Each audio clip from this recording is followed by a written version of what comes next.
Ketika diserahkan pada pasar, pasar langsung hitung rugi.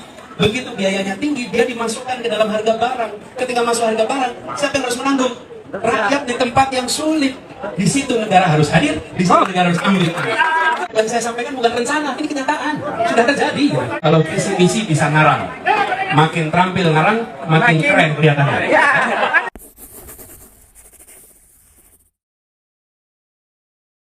Dosen Sulsel, dosen Makassar. Dosen administrasi. Forum Sulsel. Kemudian para guru besar semua yang hadir di sini. Kalau bangku SMA itu hanya 60% dari bangku SD kelas 1, forget it. Berarti nggak niat nyekolahin ini. Nggak niat nyekolahin. Karena kalau sampai universitas itu optional. Sebagian masuk vokasi, kalau vokasi bisa langsung kerja. Dan menurut saya kalau Indonesia sebaiknya jangan dibandingkan skala-skala. Karena begini, kalau Indonesia dibandingkan Malaysia, Indonesia dibandingkan Singapura agak berat memang kita. Tapi kita tidak pesimis, Pak. Kenapa nggak pesimis? Kita yang di kampus ini merasakan. Kalau di kelas, 20% itu high achiever. Tidak usah disuruh, udah rajin belajar. 20%, 30%, kira-kira begitu. Ada 20% lain dorong-dorong, sama mati, susah gerak. Lalu ada 60% di tengah nih. Ya? Itu apa yang terjadi, Pak? Kalau 20% diambil dari seluruh siswa di Indonesia, dia jumlahnya lebih banyak daripada seluruh siswa di Singapura. 20% saja. Jadi sesungguhnya untuk kompetisi kita masih punya stok. Tapi yang tertinggal cukup banyak. Nah, karena magnitude kita yang besar sekali. Lalu tentang pendidikan karakter, saya rasa setuju, Pak, ini harus jadi perhatian. Soal pendidikan karakter ini. Kalau namanya pembiasaan ini. Di dalam pendidikan itu ada intrakurikuler, ada ekstrakurikuler, dan ada non-kurikuler. Nah, non-kurikuler ini nggak digarap. Ini harus digarap, Pak. Non-kurikuler. Bapak Ibu mungkin masa kecil masih ingat, sebelum kelas ada namanya piket bersih-bersih kelas. Betul ya? Kemudian berbaris, itu namanya kegiatan-kegiatan non-kurikuler. Nah, non-kurikuler harus dikembalikan, karena non-kurikuler itu sifatnya pembentukan kebiasaan. Pembentukan kebiasaan itu yang akhirnya membentuk namanya karakter. Diajarkan, dibiasakan, jadi karakter, jadi budaya, tumbuhlah kebudayaan. Itu urutannya kira-kira. Jadi harus ada proses pembiasaan lewat programnya. Nanti insya Allah, Pak, kalau ini akan kita seriusin, Pak. Jadi mudah-mudahan jadi solusi buat semua.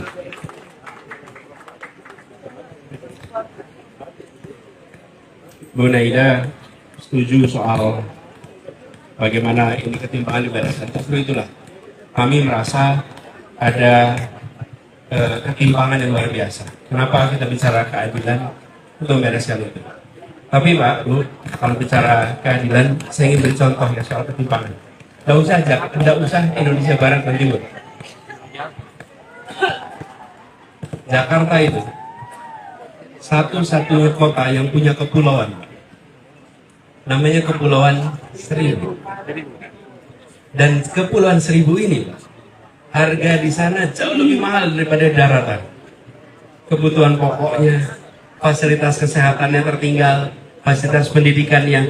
Jadi ketika kami mulai di Jakarta, itu salah satu prioritas utamanya adalah mengintegrasikan Kepulauan Seribu dengan daratan agar setara.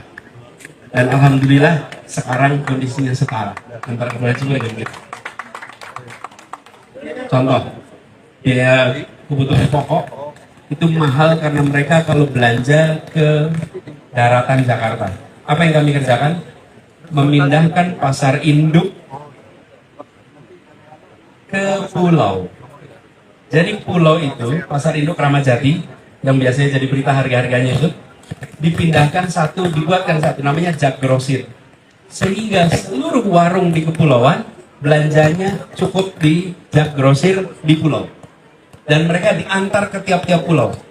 Apa yang terjadi? Biaya transport diambil alih oleh negara.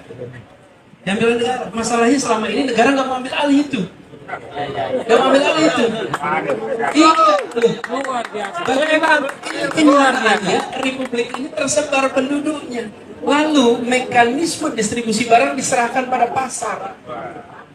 Ketika diserahkan pada pasar, pasar langsung hitung rugi. Begitu biayanya tinggi, dia dimasukkan ke dalam harga barang. Ketika masuk harga barang, siapa yang harus menanggung? Rakyat di tempat yang sulit. Di situ negara harus hadir, di situ negara harus ambil alih. Jadi, Bapak Ibu, yang saya sampaikan bukan rencana, ini kenyataan, sudah terjadi. Yang diubah itu mindsetnya, bahwa negara hadir mengambil alih. Basic need harus setara, bukan harga sama. Tidak ada harga sama. Siapapun belajar ekonomi pasti tahu, tidak ada harga sama, tapi setara. Dan begitu kita ambil alih biaya logistik itu, langsung kebutuhan pokok di Kepulauan Seribu harganya terjangkau oleh semua. Oke, satu itu. Yang kedua, mobilitas. Bapak Ibu kalau tinggal di pulau ke daratan itu, apalagi kalau pulaunya namanya ada satu pulau yang paling jauh itu Pulau Subira. Pulau Subira itu isi orang Bugis Pak di sana. Bugis Makassar di Pulau Subira. Pulau Subira penduduknya hanya 700 orang. 700-an orang. Tempatnya pulau itu lebih dekat ke Lampung daripada ke daratan Jakarta. Tapi mereka tidak mau jadi bagian dari Lampung. Mereka maunya tetap Jakarta. Apa yang terjadi? Untuk ke sana naik kapal itu minimal 8-10 jam sekali jalan. Selama ini dikelola oleh swasta. Negara hadir, kami beli kapal, kami siapkan kapal 2,5 jam dari Ancol sampai ke Pulau Subira. Apa yang terjadi ketika itu? Biaya disetarakan. Nah ini satu lagi, negara hadir siapkan. Lalu biaya transportasi mereka itu masuk ke dalam sistem Jaklingko. Jaklingko itu adalah sistem transportasi umum yang pakai kartu bisa naik bis, naik angkot, naik kereta di mana saja di Jakarta, termasuk naik kapal. Jadi orang yang di pulau itu tinggal pakai itu, tag sampai ke daratan, pindah bis, pindah angkot tanpa biaya tambahan karena mereka warga Jakarta yang perlakuannya setara. Siapa yang nanggung ongkosnya? Negara. Di situ negara hadir. Di situ yang kita bicara namanya keadilan sosial. Di situ yang namanya menjaga keutuhan. Bagaimana semua orang di Jakarta merasakan pelayanan yang setara. Itu hari ini yang hilang di Republik ini. Kalau tidak berada di kota besar, maka fasilitas menjadi. Nah, proses ini harus dilakukan. Jangan harap ini selesai dalam 1 tahun, 2 tahun. Tapi proses pengintegrasian mobilitas dan distribusi barang harus menjadi prioritas negara untuk diambil alih. Diambil alih itu dibiayai. Dengan begitu terjadi tuh. Dan sekarang, Bapak Ibu datang ke Pulau Seribu, maka akan menemukan listriknya pakai solar panel, airnya air recycle dari namanya seawater reverse osmosis itu apa? Salinasi ya, salinasi dari air laut menjadi air minum. Kami ingin sampaikan, dan ini yang kami tawarkan Pak. Saya sampaikan kepada berkali-kali, kami tidak hanya menawarkan visi, kami tidak menawarkan misi. Yang kami tawarkan adalah rekam jejak, bukti konkret yang sudah dilaksanakan. Anies Presidenku. Karena kalau visi misi bisa ngarang, makin terampil ngarang, makin keren kelihatannya. Ya, banget.